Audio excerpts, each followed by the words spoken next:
So hello and welcome back to another episode of Roll for Puppet, the series where we let these dice design our next creature. Today, this one is for you, Order 1994. Thank you so much for trusting us and the dice to bring your puppet to life, and let's get started. As always, we're going to roll for our head shape first with a d20, and today we have an 11. Now if you watched last week's episode, you'll recognize 11 as the long snout head shape. What are the odds that we're going to have the exact same head shape as last week, but now for our personality with our chaos dice, and we have, hopefully not It's a Baby again, we have Monster Eyes. So this is going to be a completely different character than last week, thankfully. So let's get started by, of course, cutting out our foam head shape with our reticulated foam. Part of me feels like this is the dice god's way of testing us, so it's going to give us the same head shape 2 weeks in a row and see how truly different we can make them. The dice are testing us, the dice are seeing what we're capable of, so we're going to go with it today, and we're going to cut out our long snout head shape. Last week's episode was just so cute and so kind of miniature, and all the proportions were adorable. This week, Monster Eyes is definitely a personality role where we can kind of let loose and anything goes, and it can be bold and scary and colourful and just a lot of different things. Monster Eyes can really mean anything, and so this week, let's see what we create. I don't want to give any spoilers. So we're gluing it all together with our contact adhesive for our forbidden honey sandwich. Pressing all of the foam together once the glue is dry to form the shape. We have the body there. And I know I've mentioned this several times, but in case you wanted a version of this episode without the fast-paced voiceover and you want to hear all of the crunchy, delicious ASMR building sounds, then we do upload a second version of every video a couple weeks later so that you've had a chance to watch the episode and you can just basically relax and watch all of the crafting without my potentially annoying commentary. But once we've glued in the mouth plate, we had our S for Sexy on the mouth plate, glued it in with the forbidden ice cream sandwiches and the black fleece. That all gets glued into the puppet's head, and we're going to be ready for our foam reveal. Now at this point they look very happy, very cute, and very similar to last week, but now of course we need to roll for our colours. First of all, the amount of colours on this puppet, hopefully not monochrome like last week, and we have 3. Those 3 colours are going to be 1, 7, and 10, which is going to be for red, blue, and orange. Now red, blue, and orange, those of course are all the colours of like fire and heat, which go perfectly with the monster that we have in mind. So that's what we're going to be channeling this week, like a hot blue, orange, and red flame. That's the vibe. And with a long snout, I'm sure some of you are already imagining what we could possibly do, but we're going to do something today that we've never done on a puppet before. I'm excited and nervous, so let's get started. So this is the colour palette that we're working with. So we're going to start by cutting out our hands in this deep blue fur. The camera settings are kind of a little bit all over the place. It wants to pull really warm and really orange, but this is quite a dark, cool-toned blue. But we're only going to have half of the arms in this, so we're going to have half of the arms in like a fluffy, deep red fur, and then it's going to go down to a naked part of the arm into the hand. So we're going to sew that up on the sewing machine.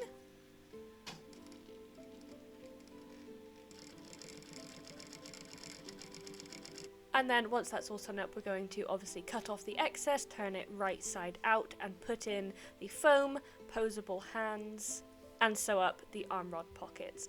Moving on to our fur section, so we're going to cut out this bright blood red fur, and it's going to be for the body, half of the arms, and then we're going to move on to some fleece for the face of the puppet, but just cutting this out. And again, you can't quite hear how crispy and delicious that cutting sound is, but we've got a new microphone. We're trying to make the sound as good as possible, so definitely watch the longer version of this episode. It'll be linked in the description as soon as it's live if you want to hear that. But then I'm just going to sew the fur onto the fleece for the arms. You can kind of see that they're half and half, and then we're going to work on gluing the fleece onto the puppet's face. That glue just looked edible then, it's very dangerous. And then once that's glued in place, I'm going to pin it all in the right position and trim off all of the excess so that I can sew up the seams on the puppet's face. I find the hand sewing the seams on the face very therapeutic. It can take a long time, obviously, but it just helps just dissolve all of those seams. It looks nothing like a machine sewn seam. Machine sewn seam. They just disappear. Look at that. Moving on to our eyes, we have a 4 for painted eyes. So this is definitely where we're going to be bringing in more of the blue. So we have these forward-facing dot eyes, and we're going to spray them up with the airbrush machine. Glue in these little black dots, and then we're going to find the right positioning for them on the puppet's face. And then once we've attached them, we want to bring in a little bit more of the orange with the expression. So we wanted kind of an unhinged, not quite angry, but a very strong expression. So we wanted one under eyelid and one over eye. So we wanted this very extreme expression. Almost like they're straining, like they're working really hard. That will make more sense later. Moving on to our features, we have a 3, a 4, a 15, and a 20, and that's going to be for horns, airbrush, jewellery, and dealer's choice. The dice are trusting us again. But first off, of course, we need to do a blue fleecy puppet tongue because every puppet needs a tongue. We're going to sew that up and glue that into the mouth. Moving on to our first feature. So for the horns, and a little bit of the airbrush as well, we wanted them graduated from deep red to a warm, more toned down orange. And just look at that fade, it is absolutely beautiful. And then a little bit of like a burnt orange fur around the base of the horns so that it blends nicely into the puppet's head. And it just looks like it is bursting out of the skin. Now for our dealer's choice, with this head shape, this much top jaw real estate, we could not leave out some teethies. Not only is it perfect with the monster theme we have today, but it's also perfect with this specific head shape. There's just so much space, it looks empty without the teeth sometimes. Now, to go with the character, we definitely wanted some flared deep nostrils, and we're going to add something very special into it. In a little bit, I'll show you, but for now we need to move on to our airbrush, so we're going to add some detailing and some shading around the eyes, the eye bags, the nostrils, the tongue, anywhere that needed a little finishing touch. Just deepening it up and almost putting in lots of shadows. Definitely in the nostrils as well. These flared nostrils look fantastic. And I cannot wait to show you what we're about to do with them. But once we've added some to the tongue, we're also going to airbrush and texture the teethies, just so that they're kind of like orangey brown, a little bit coloured, not stark white. Now, into the little nostrils, we actually sewed in a little line of... Wait a minute, I want you to see it first before I describe it. Wait. Pause the video right now and tell me what you think it is. Okay, pause.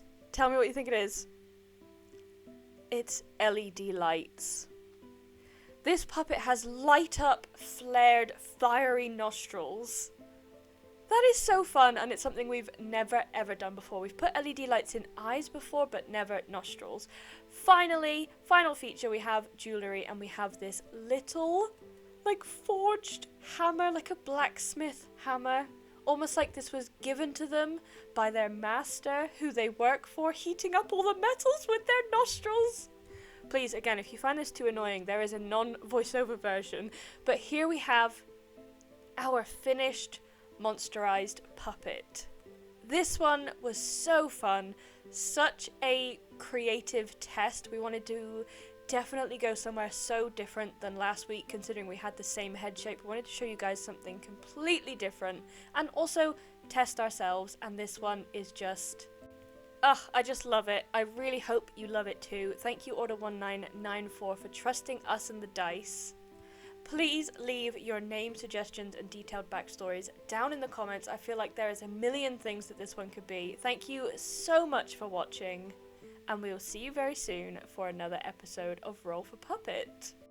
If you can't tell, I had a lot of fun creating this one, and then even watching it back in this edit. I just think it's a really fun, really unique design. So let me know what you think, and don't forget, if you would like to support the show and help us keep making content like this for years to come, then you can join our Patreon community. It would really mean so much, and there's lots of fun perks in it for you as well. Discord server, discount codes, pin clubs, book clubs, early and ad-free episodes, and lots more. So head over there if you'd like to support the show, and we will see you next week. Bye!